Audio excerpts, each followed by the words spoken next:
Olá, senhoras e senhores, a gente está aqui para falar de um vídeo teórico sobre capacitores, tá? Eu quero deduzir com vocês aquela fórmula de capacitor em série, capacitor em paralelo, porque às vezes a gente decora que é o contrário do resistor, mas nem sabe por quê, tá? Então, eu acho legal a gente passar por isso. E tudo começa com um simples desenho de cada um dos casos, tá? Eu tenho dois capacitores C1 e C2 em série e em paralelo aí na figura. E aqui você vai ter uma tensão igual para todo mundo. E aí vamos lá, no caso série, o que acontece aqui internamente? Você, na sua fonte, você vai ter carguinhas positivas desse lado, né, bem teórico, aqui negativas, e isso cria diferença de cargas, de tal forma que aqui você vai ter cargas positivas, e aqui você vai ter cargas negativas, aqui você vai ter cargas positivas, aqui você vai ter cargas negativas, tá? E essas cargas todas se conversam. Então, a mesma carga que você está enxergando aqui é a que você está enxergando aqui, que é a mesma que você está enxergando aqui, que tem que ser igual a essa mesma aqui, e essa com essa. Então, é como se a gente tivesse um circuito equivalente com um capacitor equivalente, tá? Que vai ter a mesma carga armazenada nesse sistema aí. Então, meu objetivo é transformar isso nisso daqui. E aí, como que eu faço dessa forma? Eu vou falar que eu vou ter uma tensão V1 e uma tensão V2, uma carga Q1 e uma carga Q2, mas como é a mesma, eu vou falar que essa carga vai ser Q, tá? Eu sei que essa carga Q vai ser C1 vezes V1 e essa carga Q também vai ser C2 vezes V2, tá? E eu sei que V1 mais V2 vai ser igual à nossa tensão da fonte, tá? Porque vai estar em série, e essas tensões vão se somar. Perfeito. A partir daqui, a gente consegue transformar é, isso aqui como sendo um capacitor equivalente vezes Z, e aqui eu vou fazer a mesma coisa, é um capacitor equivalente vezes Z. E aí eu vou substituir V1 e V2 nas formulinhas ali. O V1 ele vai ser C vezes Z sobre C1, né? E o V2 vai ser a mesma coisa, C equivalente vezes Z sobre C2. Isso tudo vai ser E. Eu posso cortar esse E com esse E com esse E. E aí eu sei que C, que multiplica 1 sobre C1 mais 1 sobre C2, é igual a 1. Então, C, que multiplica C1 vezes C2 sobre C1 mais C2, isso aqui tudo é igual a 1. Portanto, aliás, é o contrário, né?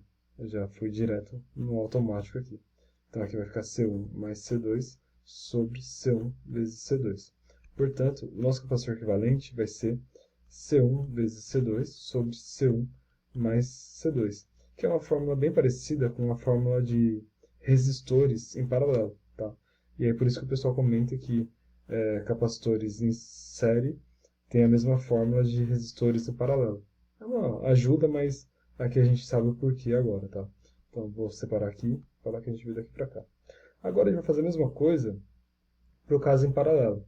Para o caso em paralelo, eu quero transformar esse circuitinho aqui num circuito que vai ter a mesma fonte aqui de tensão, um capacitor, né, que está aqui, e eu vou enxergar, vou tentar transformar isso, enfim, um capacitor equivalente, tá? O que vai ser igual aqui vai ser a tensão, tá? Aqui você pode ter muitas cargas, aqui você pode ter algumas cargas, mas a tensão que está nesse ponto aqui e nesse ponto aqui são iguais, tá? E vai ser igual aqui também, tá?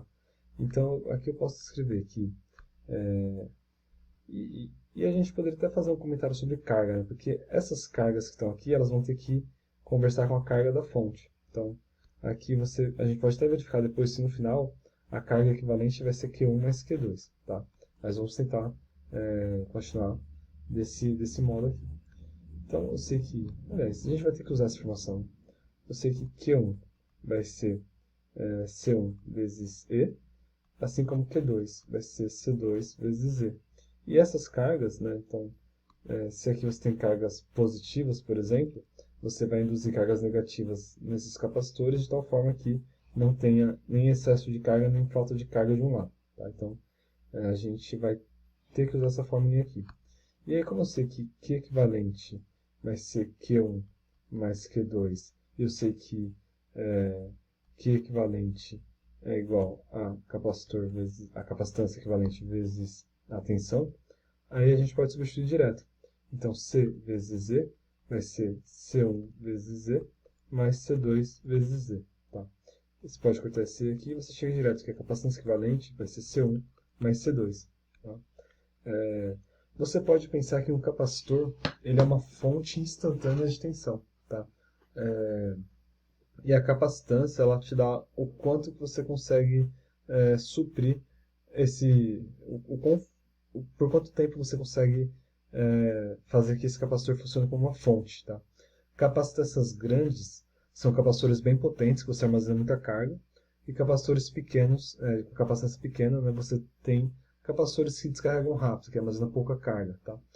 Então você pode pensar que quando você associa capacitores em paralelo, você está criando mais capacidade de suprimento de carga.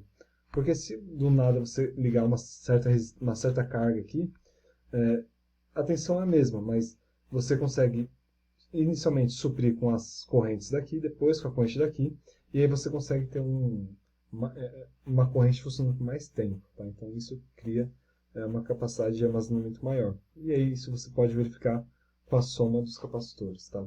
Nas indústrias, nas indústrias, o pessoal eles ligam muito no motor, tá? Muitos motores.